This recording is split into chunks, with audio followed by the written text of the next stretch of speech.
Ramalan Uko Wangsit Siliwangi tentang Budak Angon. Dalam legenda, sebelum Prabu Siliwangi ngahiyang atau menghilang, dia memberi semacam wasiat untuk pengikutnya. Ada salah satu kalimat yang populer di kalangan masyarakat Sunda. Lamun aing geus eueuh marengan sira tuh deuli tingkah polah maung, yang berarti kalau aku sudah tidak menemani kalian, lihat itu tingkah laku harimau. Lewat ini banyak yang menyimpulkan kalau Prabu Siliwangi bertransformasi jadi harimau. Dari sana kemungkinan besar asal muasal simbol maung atau harimau begitu melekat dalam alam pikiran masyarakat Sunda. Uko Wangsit Siliwangi diberikan saat sebelum menghilangnya Prabu Siliwangi di hutan Sancang ketika dikejar bala tentara Islam pimpinan Kian Santang dari kerajaan Banten dan Cirebon. Uko sendiri merupakan salah satu tradisi lisan masyarakat Sunda.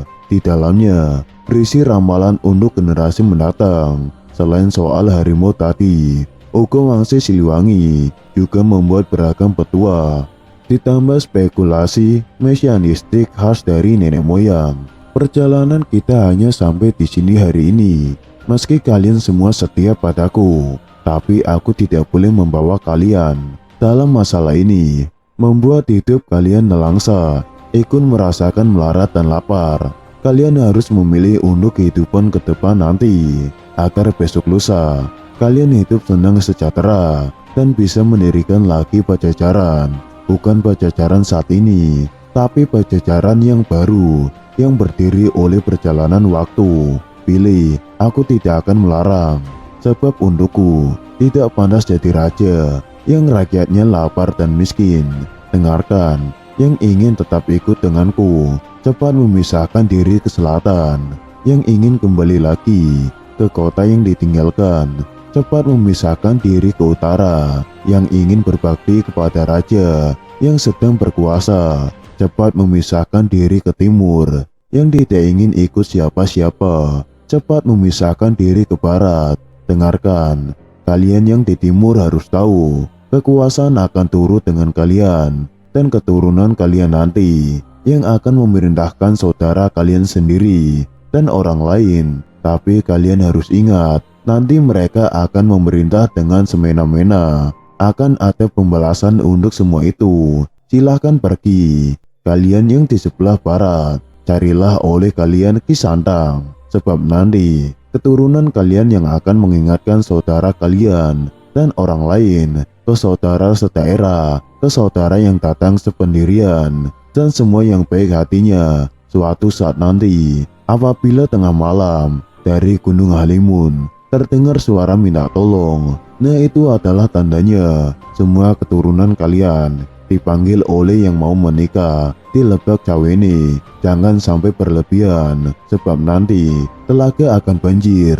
Silahkan pergi. Ingat, jangan menoleh ke belakang. Kalian yang di sebelah utara, dengarkan, kota tak akan pergi kalian dapati. Yang kalian temui hanya padang yang perlu diolah. Keturunan kalian kebanyakan akan menjadi rakyat biasa. Adapun yang menjadi penguasa tetap tidak mempunyai kekuasaan. Suatu hari nanti akan kedatangan tamu, banyak tamu dari jauh, tapi tamu yang menyusahkan. Waspadalah, semua keturunan kalian akan aku kunjungi, tapi hanya pada waktu tertentu dan saat diperlukan. Aku akan datang lagi, menolong yang perlu, membantu yang susah, tapi hanya mereka yang bagus perangainya. Apabila aku datang, tak akan terlihat. Apabila aku berbicara, tak akan terdengar. Memang aku akan datang, tapi hanya untuk mereka yang baik hatinya, mereka yang mengerti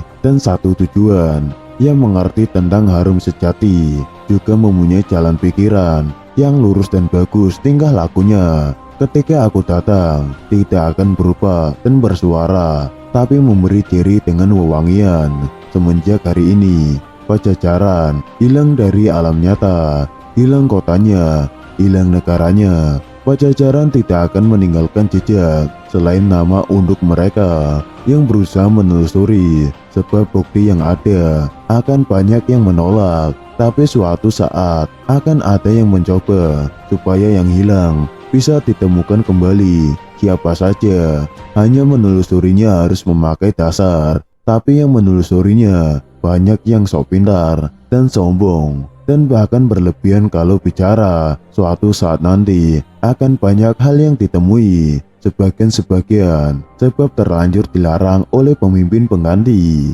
Ada yang berani menelusuri terus-menerus, tidak mengindahkan larangan, mencari sambil melawan sambil tertawa. Dialah anak gembala, rumahnya di belakang sungai, pintunya setinggi batu, tertutupi pohon handelem dan hanjuang. Apa yang dia gembalakan bukan kerbau, bukan domba, bukan pula kucing ataupun banteng, tetapi ranting daun kering dan sisa potongan pohon. Dia terus mencari, mengumpulkan semua yang ditemui, tapi akan menemui banyak sejarah atau kejadian. Selesai zaman yang satu, datang lagi satu zaman yang jadi sejarah atau kejadian baru. Setiap zaman membawa sejarah, setiap waktu akan berulang, itu dan itu lagi. Dengarkan, yang saat ini memusuhi kita akan berkuasa hanya untuk sementara waktu. Tanahnya kering, padahal di pinggir sungai Cibanden dijadikan kandang kerbau kosong.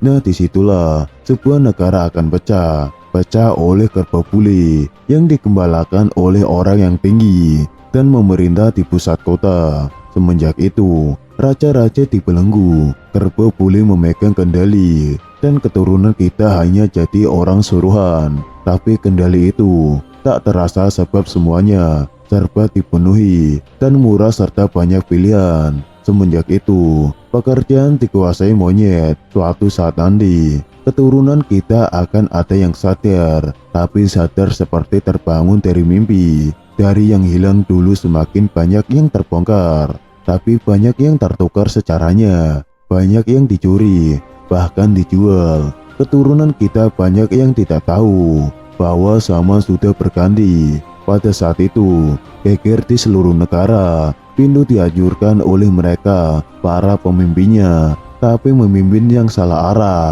yang memerintah bersembunyi. Pusat kota kosong, kerbau bule kabur, negara pecah, diserbu monyet. Keturunan kita enak tertawa, tapi tertawa yang terpotong, sebab ternyata pasar habis oleh penyakit, sawah habis oleh penyakit, tempat padi habis oleh penyakit, kebun habis oleh penyakit, perempuan hamil oleh penyakit. Semuanya diserbu oleh penyakit.